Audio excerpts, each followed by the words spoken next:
Ladies and gentlemen of Ballet International, good morning, good evening. Today I have the pleasure to present you a very special guest, and which I am very honored and I feel very privileged that he accepted to participate to this interview. And I think that the interview of today will highlight the beauty of ballet at the very best. Upon the great experience of our guest, you will have a wonderful idea and a wonderful picture of ballet, and in Australia and in South Africa and in many other countries. The name of our guest is Mr. Ashley Killar. In this moment, he is in Australia, in Sydney. Good morning, Mr. Ashley Killar. How are you? It's so nice to see you after so many years. Do you realize, Jean-Pierre, it's 40 years since we 40 worked years, together. Yeah. such a big gap from 1982 up to the That's right. present day. Yeah. Mr. Ashley Killar, can I call you Ashley directly Of or course, please do, even or Ash, whatever you like. okay. So, Ashley, could you describe to our audience when you were a child, what motivated you to start learning ballet? Who were your teachers? Which academy did you start? And did you really like ballet, or you had some difficulties in the beginning? Quite a few. Well, I was extremely fortunate, Jean-Pierre, in being born into I suppose you could say, a theatrical family. My Yes. father was a musician at the Royal Opera House in Covent Garden. So ever since I can remember, I was taken to see ballet and opera, even long Verdi, Wagner operas, even at the age of I don't know 6 or 7, ridiculous. But yeah, I particularly loved an opera by Janacek, the Czech composer called Jenůfa, and I called my toy boat Jenůfa after the opera. That's how instilled I was with the whole theatre scene. So I've always loved theatre as such.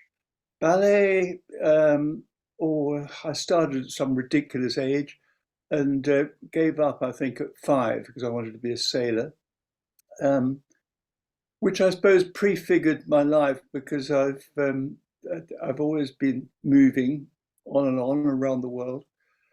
Um, But when I was 9, I think I saw a ballet called The Shadow, and I was particularly struck by this piece and moved by it. And I was told that it was by a choreographer called John Cranko, and I remembered the name. Anyway, I think it was probably because of this ballet that I auditioned, started classes again, and then auditioned for Royal Ballet School and got a scholarship to go there. What age And were you? there I stayed until, What sorry, what age were you when you started again ballet? I was 10, Hmm. just turning 11. And I was one of the first students at White Lodge in Richmond Park, the junior school. Um, anyway, fast forward 8 years, and thinking of Kranko again, I heard that he'd gone to Stuttgart in Germany. And so I went there, took myself off in the summer holiday and auditioned in Stuttgart. And so that's where I began my career. Um, they wanted someone in a hurry for the first night of Romeo and Juliet, which was December 1962. Wow, that dates me, doesn't it? Um, but I remember so well arriving and being taken into what they called the Proebühne, the rehearsal stage, and watching the rehearsal. And Kranko, in the middle of, so busy with the orchestra there and costume problems and everything else he had to take care of. He came over and welcomed me um, with just such courtesy and kindness that I immediately felt at home. And it was like that for the next 6 years. And I think anybody who's danced in Stuttgart would probably tell you the same thing. There was a wonderful family feeling. Yes. So Romeo and Juliet, which incidentally is just now on in Sydney with Australian Ballet. That was my first ballet, and it was quite fascinating to see it. Of course, I've seen it many times since on screen, but not live actually. So it was quite a time travel experience to go and watch it the other night, exactly 60 years after the premiere. Yes. Mm. And how was Mr. John Granco as a person, as a teacher? Was he teaching or only choreographing? Oh, he was a dreadful teacher. I mean, he was a great educator, Yeah. but his classes really were unsafe because he was a choreographer. He choreographed in class, and I think it's I think he knew, and as soon as he could, he handed over to you know to teachers. But everything was experimental. I mean, I remember once the third exercise at the bar was battement frappé en croix, Yes. doubles en croix, then with sauté Oh, en croix, relevé en chassis to the other side. I mean, can you imagine when you're only just warming up, yeah. um, and then if you made it to the center, you got there, he'd give the most intricate beaten exercises crossing the So studio. difficult Um, allegros also. yeah. So, but as an educationalist, it's very different. I mean, if you went to an art gallery with John, you came back so enriched, and he had an encyclopedic knowledge Yes. of painting, of literature. I think I probably got to know him a little better than some of the other dancers in the company because I used to go to the opera a lot. Yes. And in the intervals, I'd go down to the canteen Yes. um, for a beer or whatever. And sometimes, if it was Wagner, it would be a half-hour interval, even longer. Yes. And he was always in the canteen. I don't think he ever went home. He was always there, either doing German crosswords or Yes. talking to friends, or even important guests had to find him in the canteen. Yes. And so, but when I went down in these intervals, he criticized Wagner. He hated Wagner. He said, pompous, and he Yes. was the least pompous person ever. But we'd talk about films and literature and drama, and so that's really how I got to know him in the canteen, just as much as in the So studio. he became like if he was your father in the ballet company because he was He, teaching. he was. It was a father, brother, Yes. protector, Yes. champion. Yes. Um, I don't So want to idealize him because I mean he had a temper. yes. Um, he, but it was, I think his feeling, the feeling he gave us of all being equally important Yes. in the formation of, and of course he was doing a lot of new work. Yes. So it's a wonderful feeling of being part of a team, and every cog Yes. is important, you know. And how were you responding to his new works? The new works were more classical or more contemporary? Well, I think in the 60s, I mean, it was quite a bourgeois audience in Stuttgart. He didn't do anything. Um, well, at first, he didn't do anything particularly way out. Later, he did more experimental stuff. But when I think back, it was actually a lot of it was quite revolutionary in its storytelling.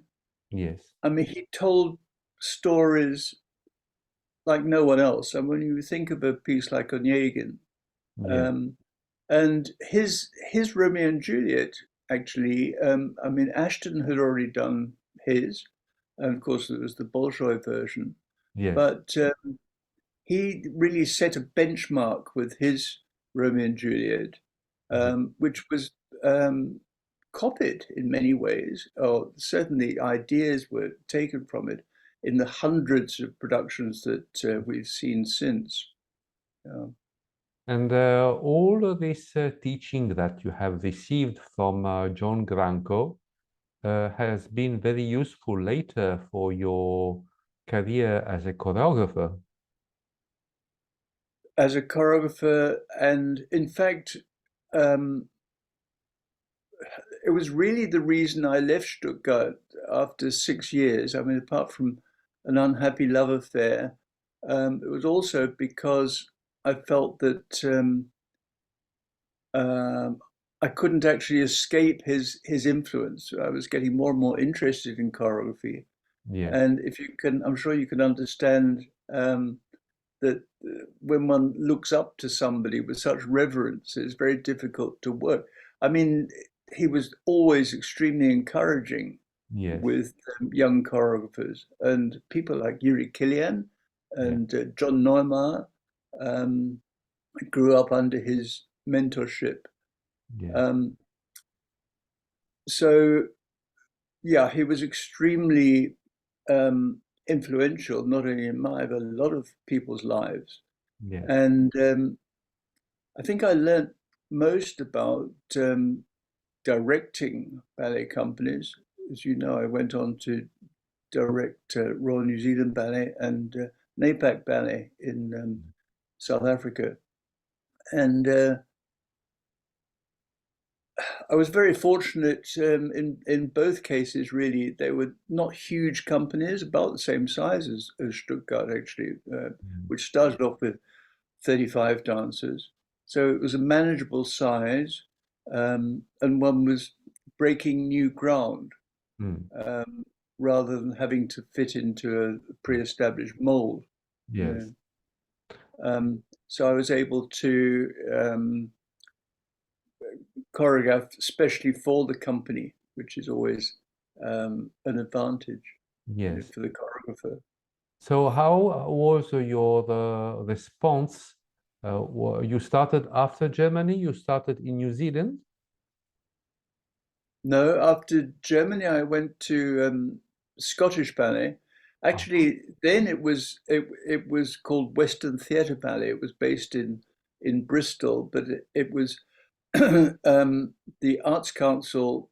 Um, I wouldn't say offered. They really told Peter Darrell, the director, that the future for the company was in Scotland. It could become Scotland's national ballet company.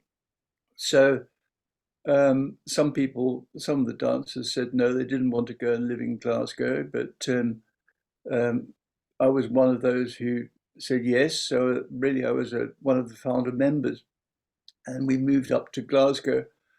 And then while I was there, Peter Darrell gave me some really nice opportunities to choreograph. While I was there, the Royal Ballet Touring Company um, did some performances in Glasgow, and I was very taken with what they were doing and auditioned for that company. And I should say it's quite an important part of my development was that thanks to Scottish Ballet, they gave me leave to go to America to study at the Martha Graham School. Hmm. And I was in my mid-20s by then, I suppose. No, late 20s. And those 10 months in America really changed my whole life in that by studying the Graham technique, I became a very much better classical ballet dancer, which sounds paradoxical, but it's true.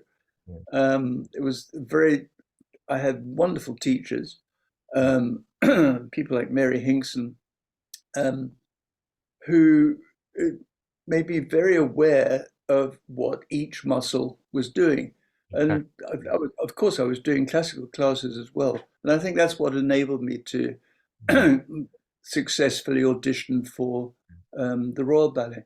Yes. And I spent my next 8 years there. And it was only from there that I went to Africa for an initial 6 months, which actually turned into nearly a year in Zimbabwe, and I fell in love with Africa. It was it was a far cry from Wolverhampton and some of the tours we've been doing, and it was so full of new challenges. And then when I was offered to go to Pact, where I met you, um, I took that up with great enthusiasm. And so there we are, full circle, back with Pact. So I joined Pact Ballet in 1980, but I think you were there from already a few years before me. Yes, 70, yeah, 78, 79 I joined. Yes, Yes. that's So right. you were in Zimbabwe and then you went to Pact Ballet. That's right. Yeah. Yes. And did they contact you or you contacted them? There's a man called Julius Eichbaum. I don't know if you remember an arts magazine called Scenario. Yes. He came up to Zimbabwe, Yes. and I think he said at the time, "Look, they're looking for a new ballet master. Are you interested?" And I said, "Well, could be. I don't know." And anyway, they invited me down. And I did a few classes, and I immediately felt a great affinity for the dancers. You know, there was a very, very talented bunch, Yes. including, of course, the wonderful Edgardo Hartley, who for me was one of the most precious dancers I've ever worked with. He Does worked such a also in superb, Germany, I think. sorry? He worked also in Germany, He Edgardo. was, yes, yes. Um, and people like Faye, you know, and Dawn Weller, of course, whom I went on to um, make several ballets with her. Yes. She's now living in Australia, Yes. And but there right were over the other side. fabulous ballerina and fabulous ballet dancers. That's right. I don't know if you remember Malcolm Byrne. He was exceptional. Yes, and Malcolm, of course. Yes, He was from New Zealand, I think. yes, yes. Now living in America. Yes. So how many years did you stay in with Pact Ballet? I was there till 85, I think. So about 6 years. Mm. And then I was offered post of director of NAPAC Mm-hmm. dance company, Yes. which was an extremely exciting time because the Playhouse in Durban was being remodeled with new performing venues um, and a very um, uh, supportive um, general manager, Rodney Phillips, who was then succeeded by Bob Cross, both of whom loved dance and ballet particularly. And so that was a very, very busy, exciting, and rewarding 5 years there for me. Yes. I think perhaps the most exciting thing was taking out small groups. Um, I mean, we did big ballets. We did Romeo and Juliet and Giselle and Coppelia, all the rest of it. But I was also very keen to, well, it was my brief to Yes. take dance to the people of Natal, KwaZulu-Natal. Yes. And we, with great enthusiasm, we took specially built programs out to schools, to villages way out in the bush. And it really taught one a lot about what works, how you communicate through dance. Yes. This wonderful thing that, I mean, Cranko actually once told me that African chiefs, they might be a dispute over land, borders, or something.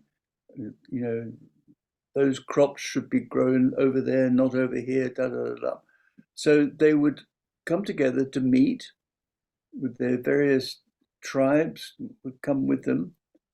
And instead of shaking hands and saying, yes, well, we'll have a sort of political discussion, they would say, what do you dance?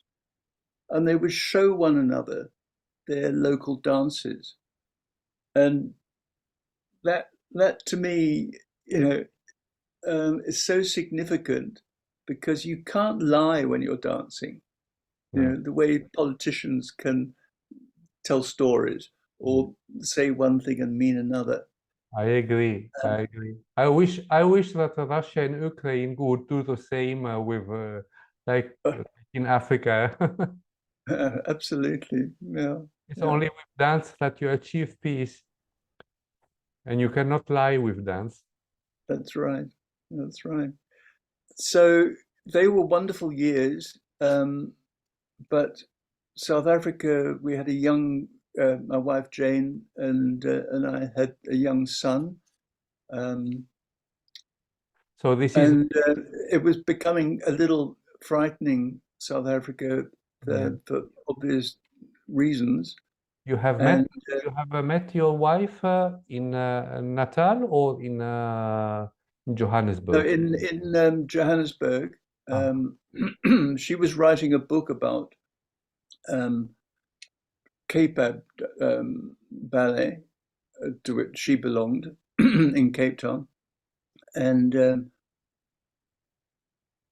between us, we organized a gala for Pact and KPAB I to remember. perform. Yeah. It was in Oh, well, you were 1980. there then. Yes, of course. Yeah, with Ballet And Ivoire. It was Ballet Ivoire. that's right. Yes. Yeah. And Ballet Voir, good heavens. And so that was a coming together, not only for the companies, but for Jane and me too. It was a lovely way to meet her. Mm.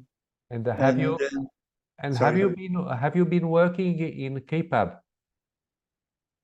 Um, oh, just recently I was, 4 years ago I was in Cape Town, but it's no longer KPAB, it's Cape Town City Ballet, which is a thriving company. It's the oldest company in South Africa that's thriving very, very well. Yes, So it's, ballet is alive and strong in South Africa yes. still, but we felt it was time to go back to Europe. And so I went to Scottish Ballet for a year. Um, and Galina Samsova was running the company. I was ballet master. And then we'd hardly unpacked. Our things were still en route from South Africa when I had a note from Rodney Phillips, who had been the general manager in NAPAC, saying, "Have you heard that they're looking for a director for Royal New Zealand Ballet?" I feel this is for you, Ashley. And we hadn't unpacked. I mean, it was, so I put it out of my mind. Yeah. Um, but 4 or 5 months later, um, I had a message from them. Would I be able to come down to New Zealand? Um, Boy, that was a long trip. Um, they, they flew me out for 4 days. Well, it took 2 days to get there, and I was there for 2 days, and then 2 days to get back. But anyway, off we went. So I was only in Scotland for a matter of months before leaving for packing up for New Zealand. And Jane's parents come from Sydney, so obviously we came over here quite a bit, and well, I loved Australia and Sydney, so that's how we settled here. We opened a school, big school, which has been running for 25 years. We recently Wow. retired, and so it's lovely. We have dancers all over the world, from Russia to Australia to America. You had a Uh, wonderful career. You had a wonderful career. It's amazing. Yeah, it's Amazing. it's like having a family, and you go to the supermarket and you're pushing your trolley around and someone comes up and says, "Oh, hello, Mr. Kate." You haven't got a clue who they are, but it's a student from sort of 15 years ago with 3 children, and they all feel like family. It's lovely. Well, I Yeah. think that now all Sydney, they know who is Ashley Killar. Yeah, I suppose so. And so in all your choreography that you have made for Pact, for NAPAC, and your work in Australia, in New Zealand, there was a little magic touch of John Granco in your mind. He never went out of my mind, really. He, it sounds as if he was an idol. He wasn't. It was just, he had a way of working with people that seemed to click. And I like to think that I was also able to um, have an understanding with people that, Yes, we're in this together. yes, It's not master and student or yes, choreographer and dancer. Together, we are trying to create something outside ourselves, in a sense. I mean, obviously, dancing is almost the most personal thing one yes, can do, yes, as as expression. yes, But it's really important that just as we are talking now, yes, um, we have to remember that it has to be understood by people outside. And I think, where choreography so often goes wrong is it becomes self-indulgent. yes, And um, the great lesson that Cranko taught was um, that this is to entertain, basically. I mean, he was the most theatrical of choreographers, and yes. a lot of, he's often criticized for, um, let's say, forsaking the aesthetic consideration for theatricality. That maybe he hung um, his balletic ideas, or they were balletic ideas that were hung on a theatrical peg. That Yes, yes, basically he was a man of theatre, yes. um, but he was also an extremely inventive choreographer. Anyway, those were the things that were at the back of my mind. I think perhaps more when I was directing companies than when I was choreographing, because, as I said earlier, one has to remove oneself from those Yes, influences. yes. You can't kneel at the master's side all your life. Um, I but remember. I remember a beautiful ballet that, well, you were staging and choreographing with Pact Ballet, beautiful things. But there was one that in particular I wasn't dancing in, but it was Duena +6 and Duena? Duena. That was a series of little, very short story. That it was more for the principal dancers. There was Edgardo, Beverly, Don Weller. There was only a few dancers dancing, Right, and also when you have been staging the Sleeping Beauty, which was fabulous. And right.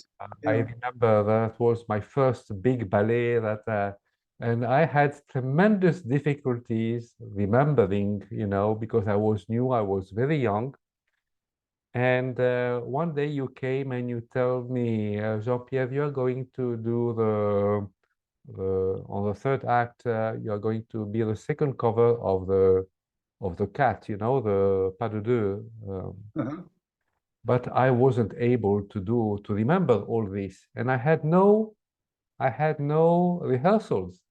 So one day we were on the ballet studio, and you told me now you do it, but I made a big mess because I never had any rehearsal before that, and I felt so That's embarrassed awful. It's very bad of me not to have arranged a because I was rehearsal for you. even if I was watching, and I was on the side just learning the steps, but I didn't practice that. So I felt in front of all the company like a real idiot because I didn't know what, and I stopped, and I couldn't continue. And you told me, okay, it's okay, you go on the side again, and you just learn it again. But I did it, I think, only once on stage, but it was always the first cast who did it, hopefully for me. Uh, But it was a beautiful, beautiful, beautiful production that you have made for the Sleeping Beauty. I think that you will remember also that on the third act at the State Theatre one day, the curtain didn't open during the Polonaise when the Polonaise started, and all the ballet company was doing the steps of the Polonaise behind the curtains. And after when the Polonaise nearly arrived to the end, the curtains opened, and we had a lot of applause. I don't know if you remember yeah, that day. yeah. Uh, the I think probably one day I must write a book of all the things that have gone wrong in performances. Yeah, It you would be should. quite a thick book, probably. Yes, yes. Do you remember the day that we didn't have any air conditioning at the State Theatre? That the air conditioning was during the production Yeah, yeah, of the Three Musketeers. right. Do you remember Yeah, that? no, I do now. Yes, good heavens. Yeah. I remember performances at Sadler's Wells in London during the miners' strike, where the electricity would go off at a set time, Hmm. and so they'd have to switch over to a generator.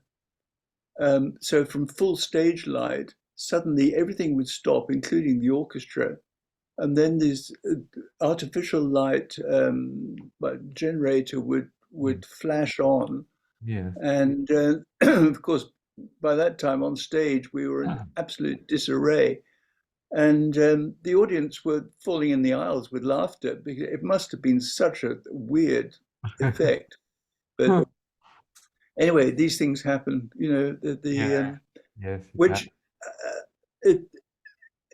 it they're wonderful reminders of the artificiality that theatre has to find in order to convey truth.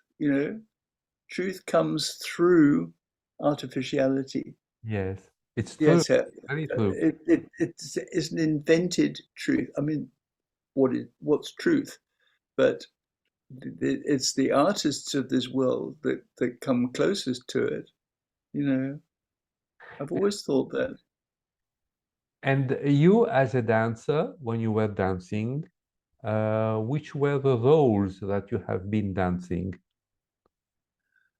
Um, oh, well, in Romeo and Juliet, I did in Stuttgart. I was rather a weak dancer, I must say, but they Krenko gave me Carnival King in Romeo and Juliet, and did Friar Lawrence and Hilarion. I seem to have done in every company that I ever danced in, Hilarion and Giselle.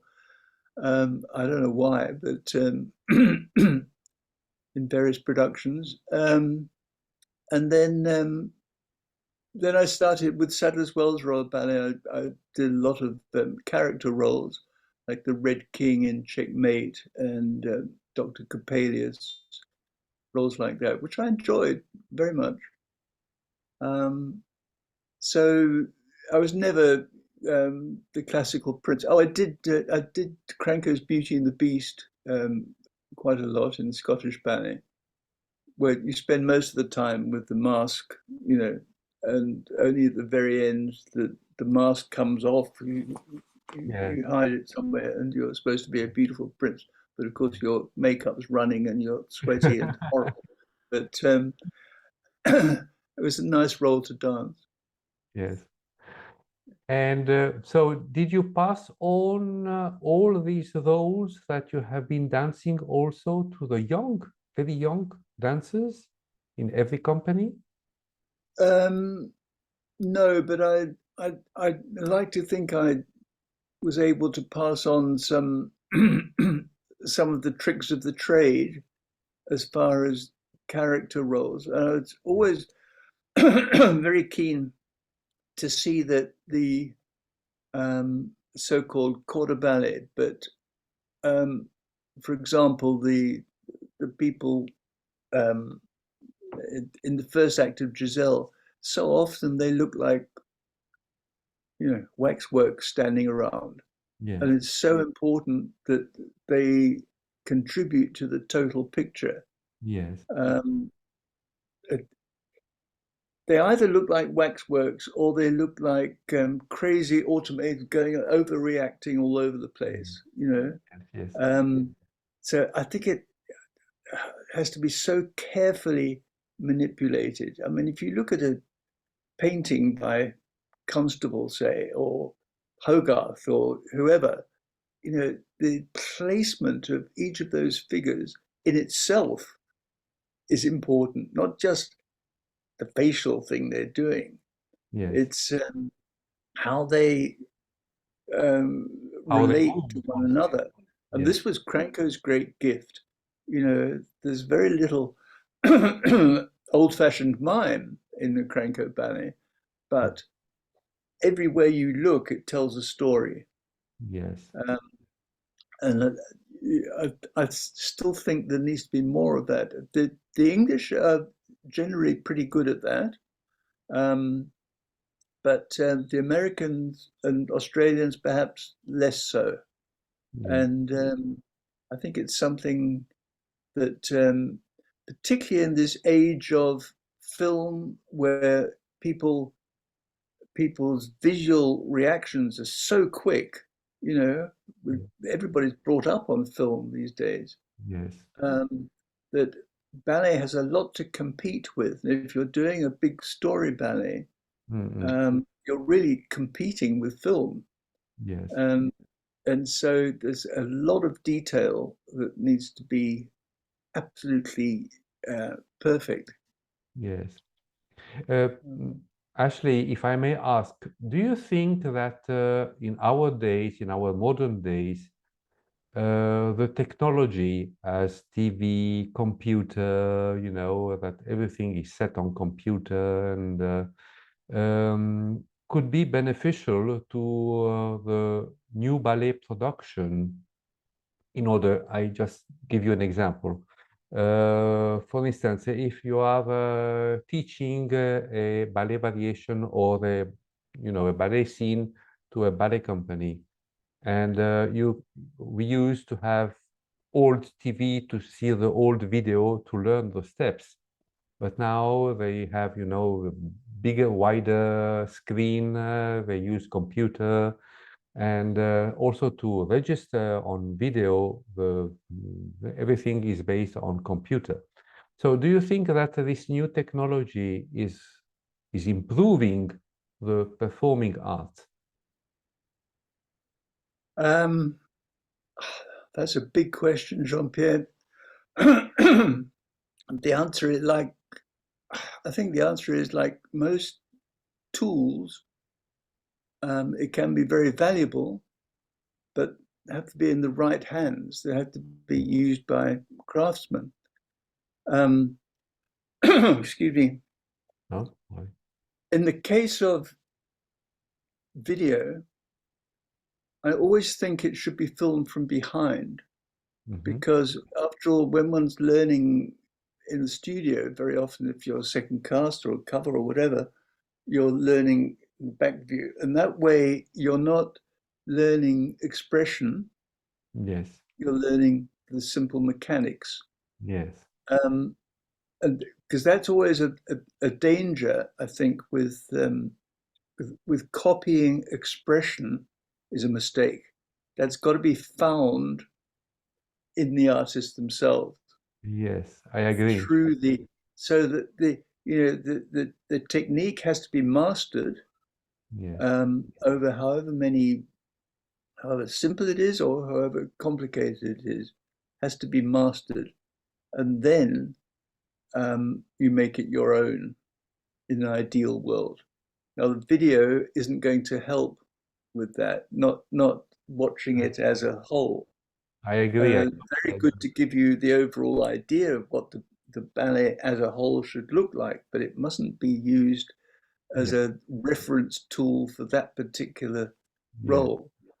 Um, you know, also Benish notation. I mean, it's Kenneth Macmillan swore by it, and he happened to work with a very good notator come teacher, Monica Parker.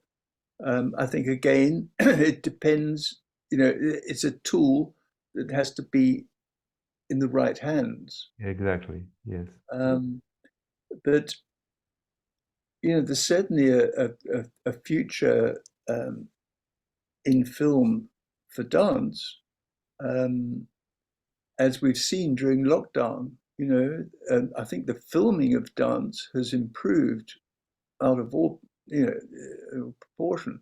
It used to be just a sort of either a plain fixed yes, record, yes, or the director would try to be terribly artistic, and you'd be watching between people's legs and yes, yes, um, shots from overhead and all this sort of thing.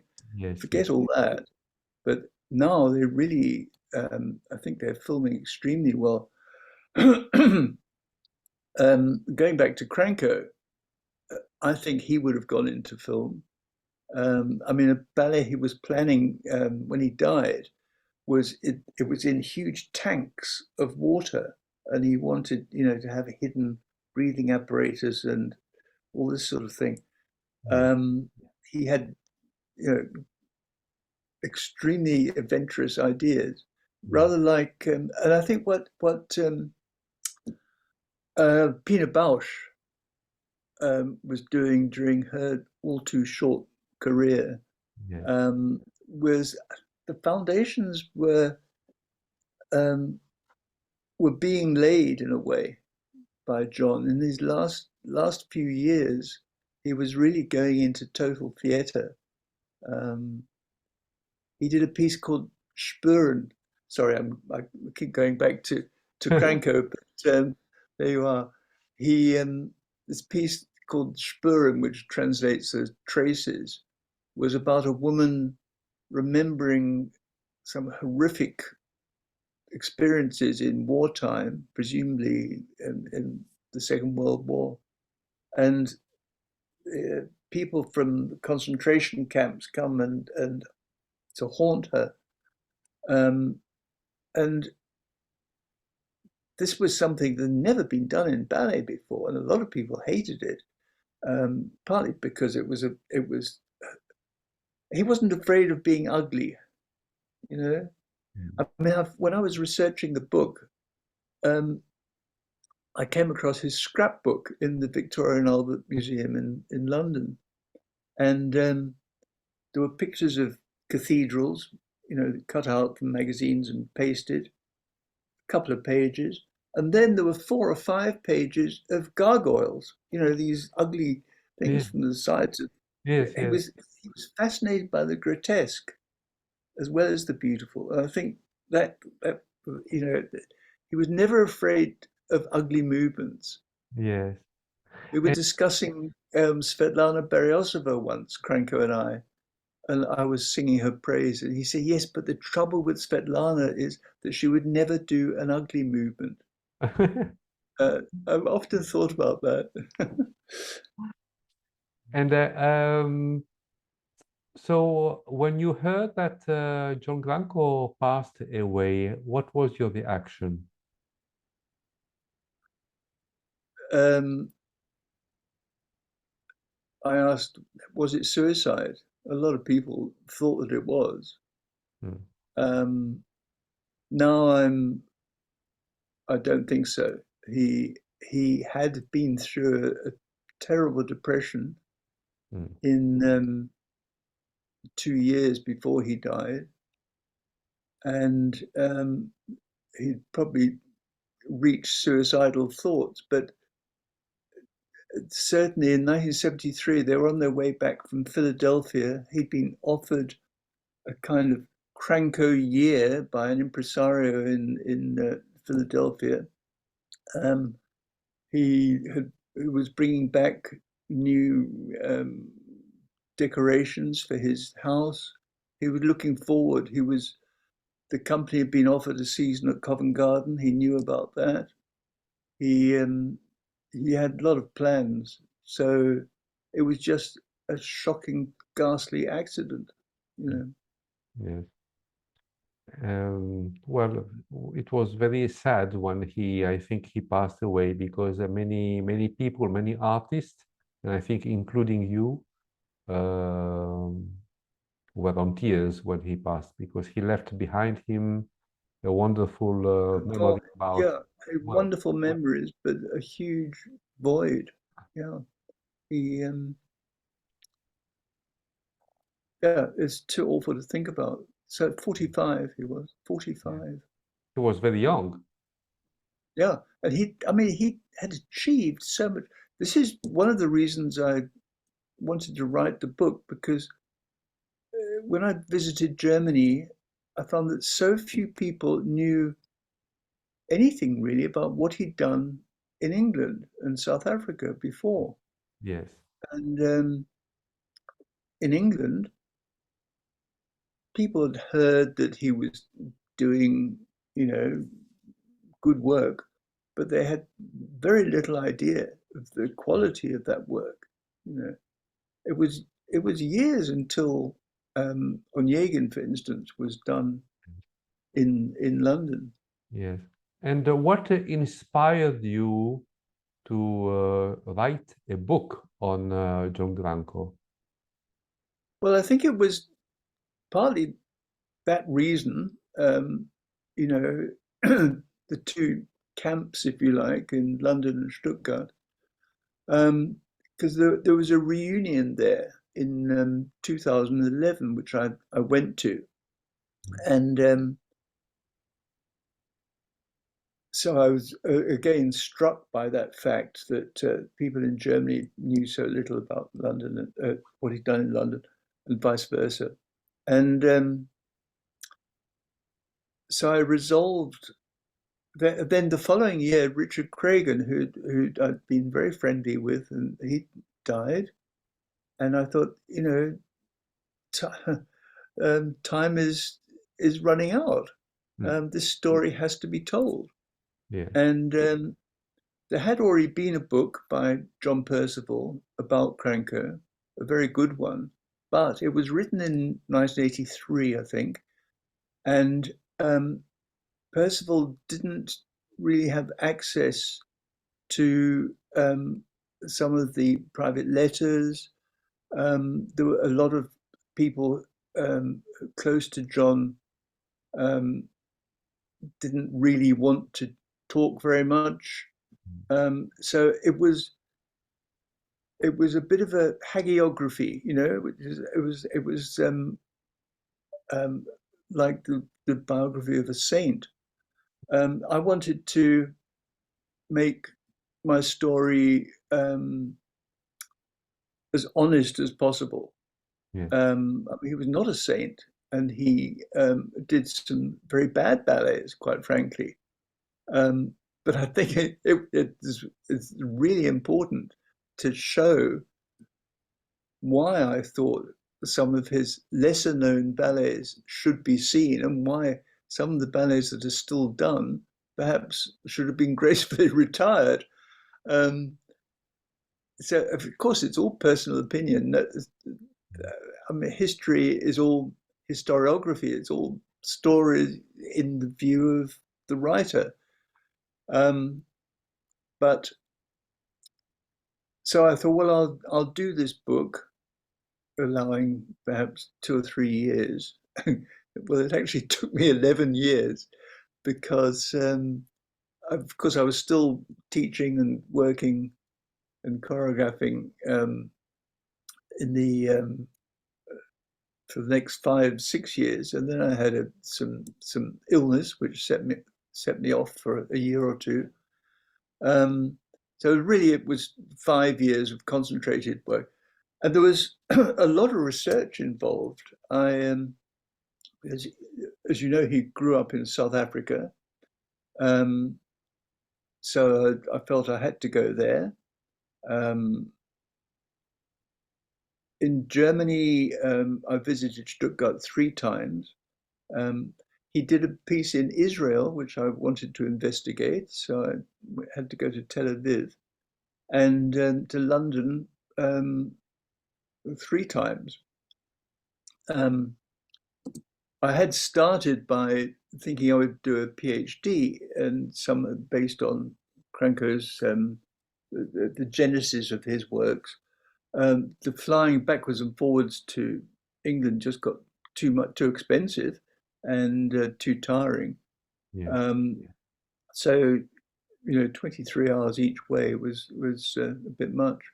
Yeah. And but I made those trips, and it was wonderful, Jean-Pierre. At the I think the first real excitement that kept me going for a long time was in the Tate Gallery archive in London. I came across some letters that John had written to John and the family Piper. Piper was a great English painter, and they became very fond of him, and it was almost like family again.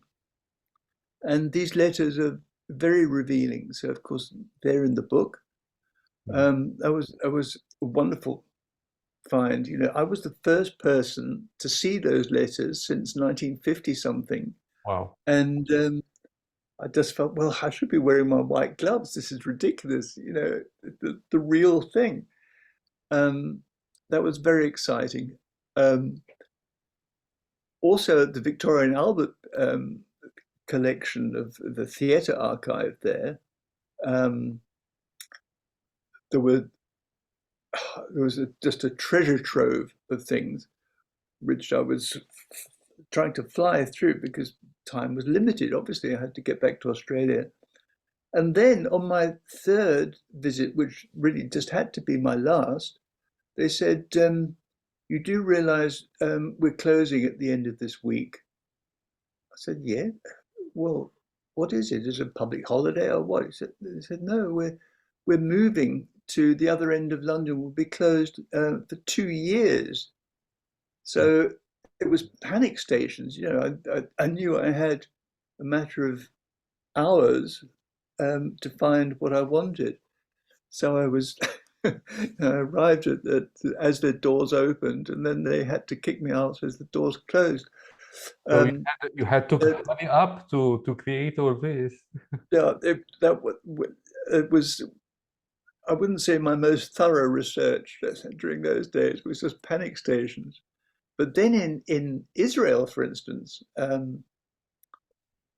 he did this piece there, which has never been done outside Israel because it's performed to Hebrew poetry. Hmm. And so, of course, anybody outside Israel is not going to really understand, unless you're Hebrew speaking, Yes. to understand what the thing's about. So I heard that, discovered that the film of this piece was in the Tel Aviv Theatre Library. Yeah. And so I made my way there, and they showed it to me, and I could operate it myself. So I just stayed there, trying to notate as much as I could, and to write. I wasn't allowed to film it because, as far as I knew, it was the only film existing of this piece. Then on the last day, I was only there for a week, but on the last day, I thought I must go and see Rena Schenfeld, who was one of the leading dancers in the piece. Yes. And we had a very interesting discussion. And then as I was leaving, I think I was on my way to the airport, um, she said, of course, you've got a film of the ballet to take home, haven't you? I said, no, I thought it was only. She said, oh, I've got a spare one. Here you are. You can take it with you. So after a week's work, it was full of surprises at times. In Stuttgart, they set me up. I was just asking so many questions. I think they got sick of me, and they set me up with my own desk and monitor so I could do my own research there, which Well, I was think that nice. all this experience you had writing while writing John Glanco book was Yeah, really mesmerizing for you because you were appreciating John Glanco much better than if you were working with him. yes, that's right. Yeah, yeah, true. Oh dear, but that was it was a steep learning curve. I mean, I'd never written a book before, and I learned a lot. How many And pages about does your people, book? sorry, How many pages does your book have? 512. There's a lot of the appendices is quite thick because I thought people would like to see his program notes, and he himself wrote very well. There's a his essay on Tchaikovsky and Swan Lake is really worth reading. It's Mhm. excellent. So I put all those in. I put a lot of his letters Yeah. in, both in the text and in the appendices. Yeah. Um, um, for example, the list of all the Stuttgart tours, because I think it's important for people to see how the company expanded over those. He was only there for 13 years, and what he built in that time. Yeah. So I think all this data really helps give a sense of of his achievement. Yes. Um, I guess the main thing I wanted to get across though was this sense of both his life and his work were so full of humanity and compassion.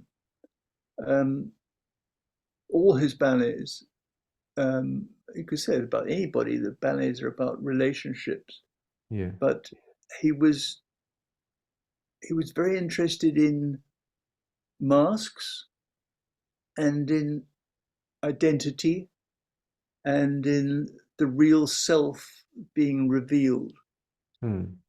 And if you think about it, um, so many of his ballets are about that, from Beauty and the Beast to Prince of the Pagodas, to Onegin and Tatiana, to Katerina and Petruchio and Taming of the Shrew. They're Yeah. all about people being revealed for their real selves Mm. in some way. Yeah. And that's what I hope to do with this extraordinary man, to show something of his real self. Yeah. Um, he gave so much of us, um, so many of us, so much to pass on. And it wasn't just me, you know, people like Yuri Killian I mentioned earlier, um, and a whole host of others all over the world, I Mm. think, have tried to convey some of Krenko's humanity, And that is and very important. that, Very, that is what it's so important. That, you know, who was it who said, "Only connect." yes. That's the most important thing in life and Yeah. in art. And you, as a choreographer, Ashley, when you make a, or when you made audition to ballet dancers, and you had all the ballet dancers who were auditioning in front of you because you were choosing, of course, the technique is very important in ballet. But do you also look to the character of the person?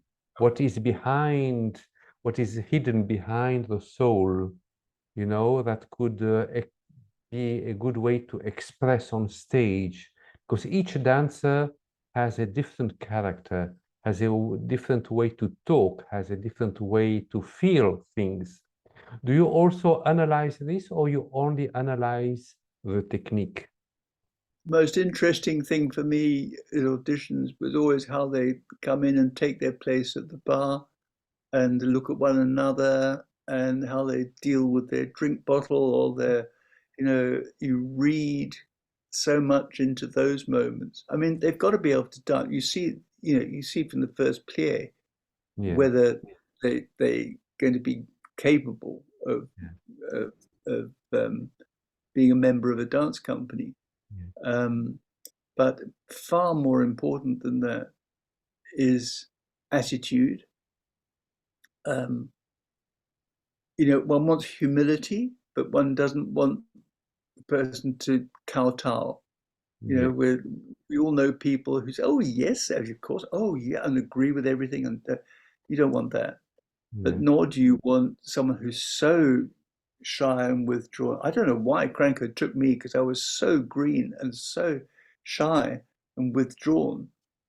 You must have seen something. There's a story that Anne Williams, who was his ballet mistress and assistant, told, that once they were holding an audition, and there was one girl who was, you know, doing everything with incredible jump turns, um, body, everything. And at the end, Cranko said, "No, I think we'll take number 12 or whatever it was." And Anne turned and said, "But why? I mean, it's this girl, she's fantastic." He said, "Yes, she's lovely, but I like number 12." And he said, and she said, "Why? I can't, I mean, yeah, she can dance, of course." He said, "It's the beauty of her blushes." Yeah, I mean, obviously it wasn't just that her blushing, yeah, but it was something about her attitude that yeah, just intrigued him. I yeah, can do something with that, you know. yes. And I And think he wasn't, again, it's humanity and a sense of. I mean, he was brilliant at casting, not only in roles in his ballets, but of the people around him. yeah, Um, you know, his administrator and his pianists. It is all part of um, a confederation, very different sort of people, but there was something that he saw in each of them um, as the mystery of genius, you know. yes. And actually, so you were one of the very few who wrote a book on John Cranko, or you are also You have also other people who I, were. no, I'm the second person to do a full biography. I mean, of course, there's been a lot of scholarly articles and magazine articles, that sort of thing. Yeah, But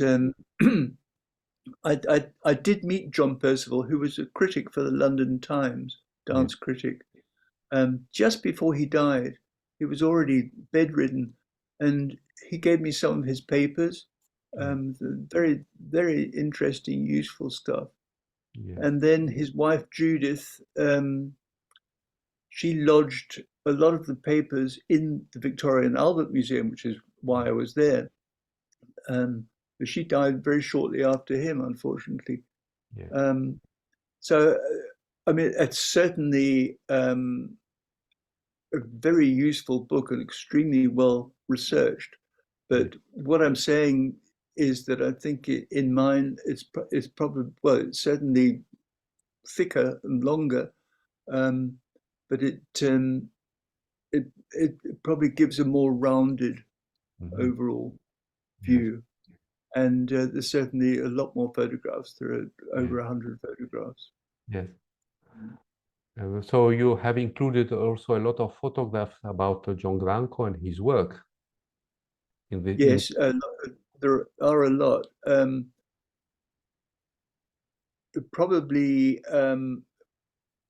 some quite revealing ones in the studio shots, and I've particularly chosen photographs that the contrast as much as possible.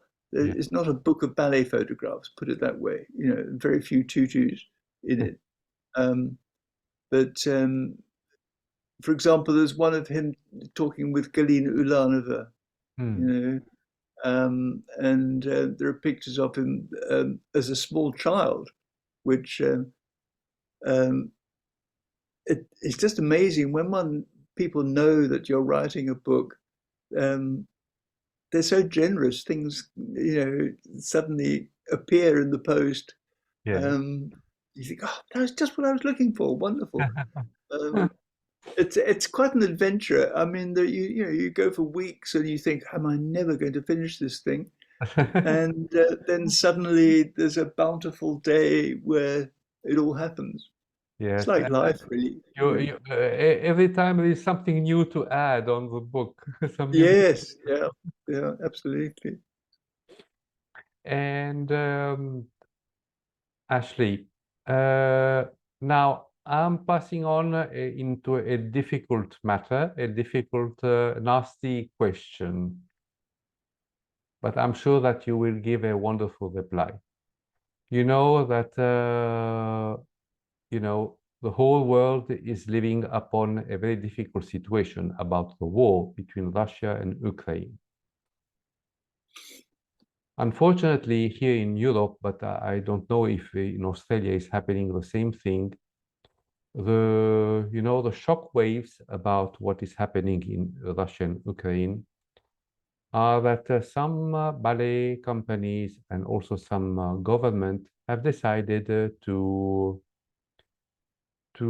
how can I say, I don't find the right word, to not accept all the works of a great musician like Piotr Ilyich Tchaikovsky and give and make the production of Swan Lake or the Sleeping Beauty or Nutcracker just because Piotr Ilyich Tchaikovsky was So Russian. counterproductive. So I don't agree with this because when I listen to the music of Tchaikovsky, for me, I look to the musician and I feel his music. I don't see if the musician is Russian, Ukrainian, or Maltese, or Greek, or whatsoever. I don't analyze the nationality. But on the other hand, all this situation is taking over a little bit in many different opera houses in Europe. Not only in opera houses, they have, you know, put some restrictions to Russian repertoire ballet, but also they are making a difficult time to artists coming from Russia, like musicians in the orchestra. You have, for instance, a lot of musicians who play in the orchestra in different ballet opera houses, and they have been forbidden to play, or they interrupted the contract. So, don't you think that politics isn't interfering too much on the culture in this way, just because there is a conflict, a war? But I personally think that war is something, politics is something completely away, miles away from culture, from the art.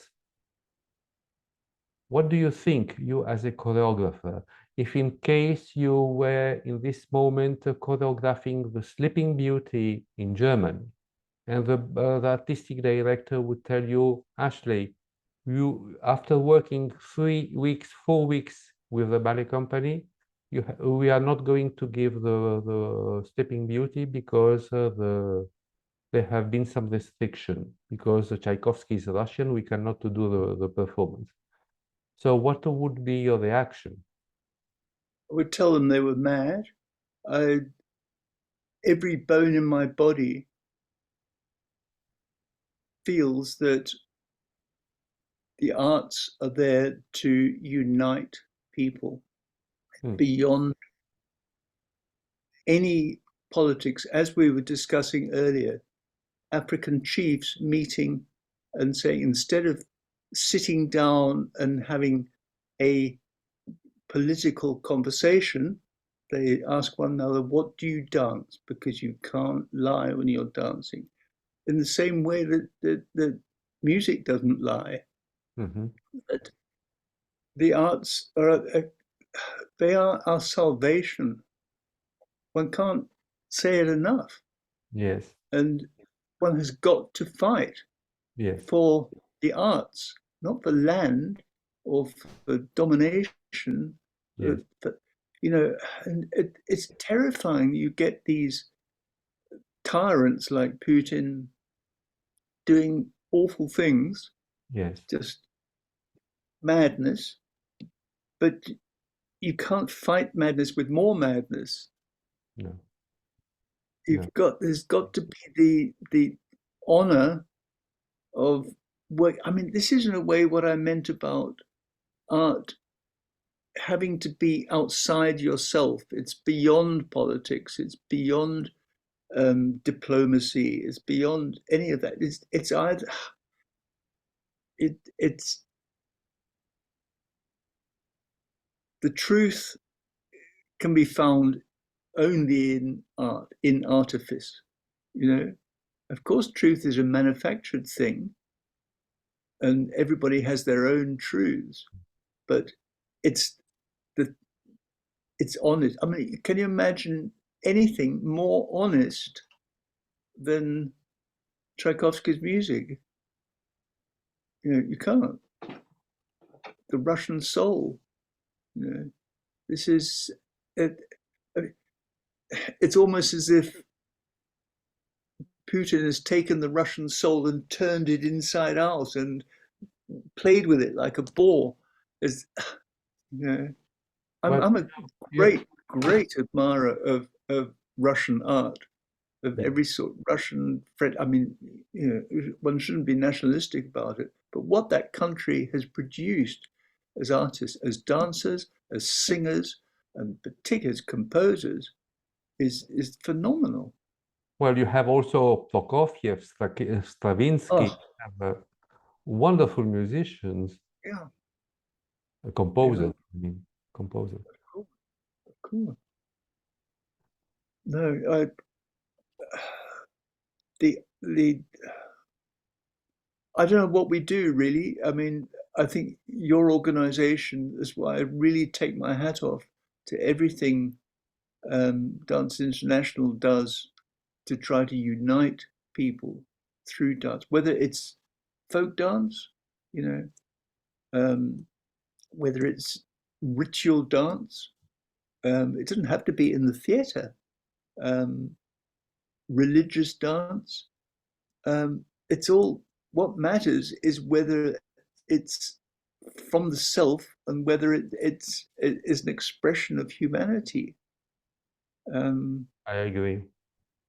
And that's the only future that future that can unite people in honesty, honesty rather than arranged marriages, with arranged, all these agreements that countries make instead of sharing the best of their arts. It's, oh, you're getting me worked up. It really worries me, how with what often seems like the death of art. It isn't, of course. People will always be producing new art. Well, in art, art itself, in the past, and I think now in the present, is like a turning wheel, and there is always the difficult moment, but then after the difficult moment, you rise up again and you get success again. So I It's a think now, cycle. yes. And but what makes me feel sad is to see that there are dancers that many doors are closed just because they come from Russia or they come from Ukraine. And I think that discriminating ballet dancers or musicians or all artists from any type of art form is not good, is not productive at all. No, no. But as you say, there's a cycle. I think if arts education, I mean, it makes me very sad in my home country in England to see what's happening Yes. in arts education. I mean, a government that puts so much before education, it just has to be, health, shelter, and education are one's birthright, or should be, and governments have to remember that. Yes. Education is just everything, because it teaches that there's something so much bigger outside yourself. But life is very, very commercial now. This is, and I'm afraid I blame America for a lot of that. Yeah. Because we all spend a lot of time on the computer and social sites. So much. Someone once calculated that the average person, on average, sees 300 advertisements a day. And I worry about kids growing up with that when there's so much wonderful music to hear, so many great paintings to see. But anyway, let's not get too depressed about it, because there are No, wonderful people around I'm sure doing. I'm There's the new here in Sydney. There's a new wing to the art gallery that's just opened, and it's full of Aboriginal art and a lot of modern art, and it's open with vast glass windows, and it was full of school children, and it's so good to see. So we've got to think positively. the younger generation are like a sponge. They Yeah, learn very quickly. They learn very quickly. and we've Ashley, got to give them plenty to sponge up. we have nearly reached the end of our interview. Unfortunately, time flows very quickly, and I would love to, to talk and talk and talk, but an interview cannot stand for very long. Otherwise, Yep. Even people will not Go like make it. a cup of tea. Yeah. Yes. So I'm going to make three questions, three important questions. No, actually four. You as a ballet teacher and choreographer, what do you think about the ballet technique today and how it was before? I mean, the enchaînement, the classes, the type of classes, and are they more safe today or they were more safe before? And because there is a great challenge between the classes that we used to do before and the classes that ballet companies do today. The technique has evolved in good and in bad. So what is your opinion about that?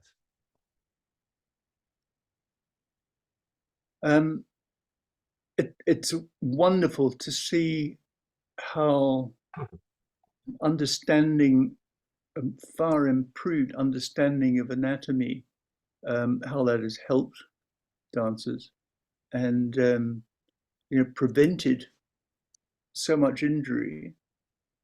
I mean, dancers of my generation often say, "Oh, we used to just plow through the worst sort of, Achilles strains, and if you had this, that, or the other, you'd work through it." Well, there's nothing to be proud of. It's ridiculous.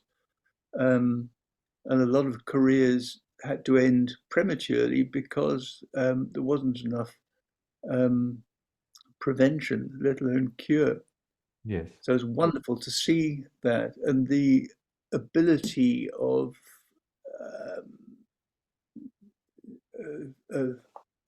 legs up there and balance and turns.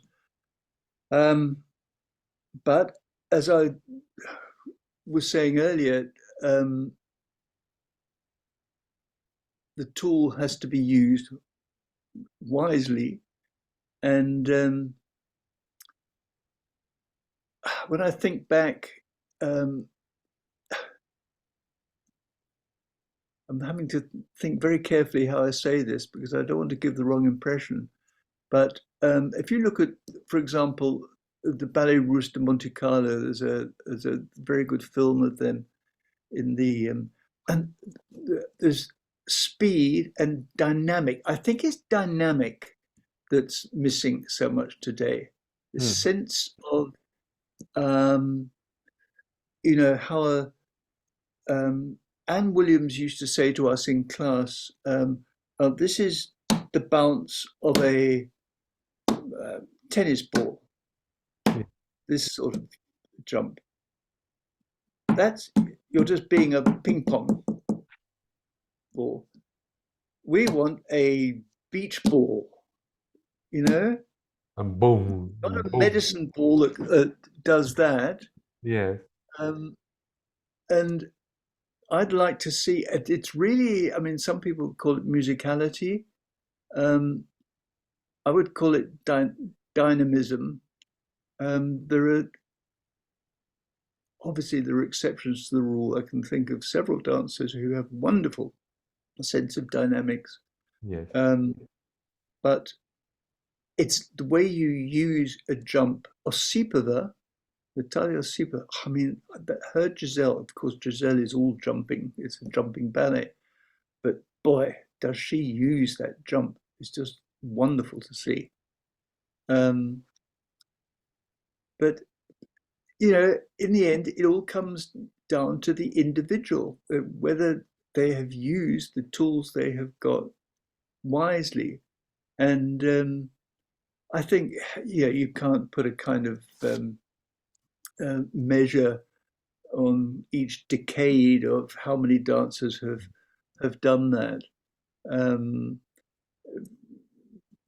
It's an evolutionary thing. It's been very interesting in Australia, watching Australian ballet go from Dave McAllister, who is a very fine director, to a new director, David Hallberg, with their very different values and how the dancers over these couple of years have responded to that. It's neither good nor bad. it's just wonderful to see this evolutionary thing happening. I agree. Um, and I think we have, this is why um, in my school, I was always extremely keen that dancers knew about dance history, not just their favorite dancer sort of thing, but what made someone excel in a certain way. And obviously, any young dancer is going to identify. Um, but the very young ones, I used to tell them about um, uh, the first Swanhilda, who it was during the siege of Paris in 1870, and how people had to um, eat rats to stay alive, and she eventually succumbed to the plague, and how um, Delibes was one of the that carried her coffin at the funeral, and their eyes open up, and because they identify with little Bozacci, you know, Yes. she was 17 or something, so they can identify with that. Then, as they get older, they should learn about Roland Petit's version of Coppelia. What do you like about it? What do you don't? I personally don't like it at all, but that's not the point. It's Good to learn from each one. appreciation. You don't go to an art gallery and every single painting, some strike you, others don't. Yes. And I think it's just so important for um, young people to develop discernment. And in doing that, again, they're coming out of themselves. This is this is what the arts teach. Um, I think right at the beginning, I was talking about the importance of selflessness. Mm. That there's so much selfishness in the world, whether it's Putin or whether it's buy this, buy that, do this, do that. We're manipulated, and um, we need to really look and listen at the arts. They're the great teachers. Um, I'm rambling on, Jean-Pierre, but Oh, as you I can know, tell. but it's wonderful to listen what you're saying because you are saying the real truth of our world today. And you gave a wonderful picture and I was hoping that you would talk in this way. Mhm. Well, you bring it out of people. I've seen with your other interviews, people like Bronwyn and Yeah. Beverly, and here Murray Walton Mahon. Um, it's lovely that someone who cares so much, who has a strong background in dance, um, to want to help spread the word. It's very important what you're doing. Thank you. I'm trying to give the best of myself to the young generation, not to me, but to the young generation, Yeah, yeah, passing on the culture and the beauty of the art and the performing arts. yeah. And we have So, to stay positive. yes. What is your wish that you would like to say to the young dancers who are listening to you today? Only connect. Listen, look, learn. There's just so much out there. Um, don't get self-absorbed. It's not the color of your leotard or whether it's got a lacy top or what your shoes are like, or well, of course, it's what your shoes are like, but you've got to think beyond all that. Yes, this is a good reply. Very good. And there are many people of Pact Ballet. They are very curious to watch your interview today. And there will be nearly the whole ballet company because they pass on the word very quickly on YouTube and on Facebook. So, what is your wish that you would like to tell them about all the people that you knew in Pact Ballet and that you miss them? And some of them were really in your heart and the wonderful time that you had with Pact Ballet. So, what is your wish and your message that you would like to tell them? Well, I do miss them, one and all, and I miss South Africa tremendously. But as I said earlier, it's the people that one misses. Um, Obviously, there are certain performances, certain parties that that stick in your mind, but they taught me an awful lot. Um, uh, I apologize for some of the dreadful classes I gave. There came a time when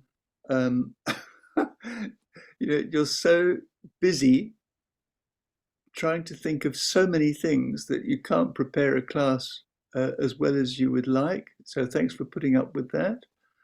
Um, Thanks for putting up with some of the choreography that was a bit fanciful and perhaps not well thought out enough.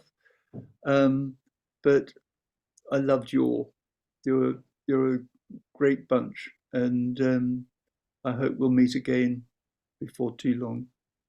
Ashley, don't ever underestimate your work because your work in Pact Ballet, at least when I was dancing for 2 years, was wonderful.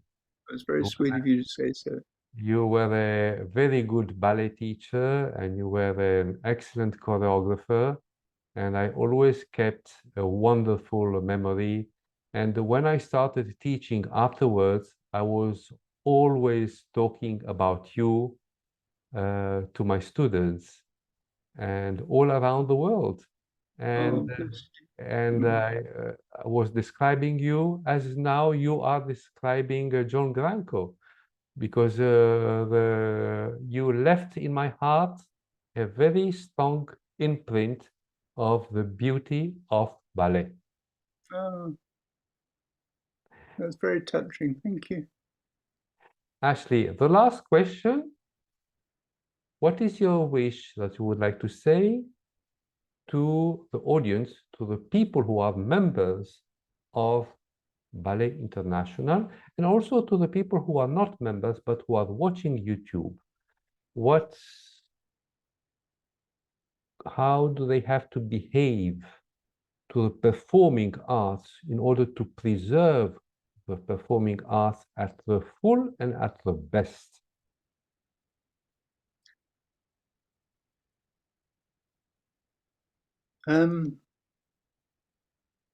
I think connecting between people, the lovers of the art, practitioners in the arts, um, no culture wars, please. We've got to respect and honor the arts, not in a dedicated, medicated sort of way, but in a when you, as Jean-Pierre, as you were saying, Tchaikovsky spoke from the heart, and I think we must speak from the heart to one another. And I think when people who are perhaps, too expensive to go to the theatre, or I'll stay in and watch telly tonight, or when they see someone who is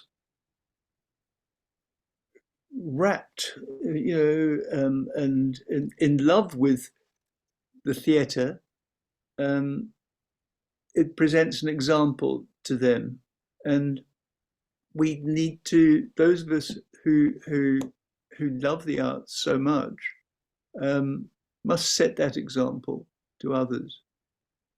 That's one thing. Dance International is a big step toward people uniting in that all over the world, whether your interest is ballet or contemporary dance or music theatre or folk dance.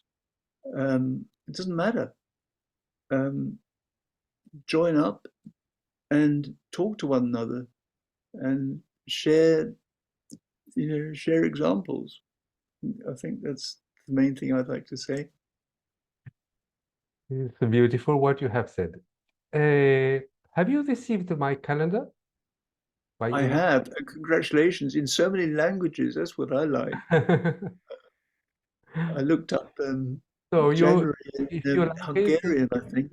if you Yeah, like it, you can send it to your friends, or you can yeah, also print it, and but you can keep it as yeah. a I memory, as a get memory it printed.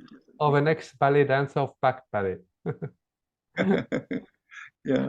Oh well. So, Ashley, I am still waiting the book, your book that is supposed to come And from. there's a postal strike Yes, yes, in I England, heard. so I think that's Yes. holding everything up.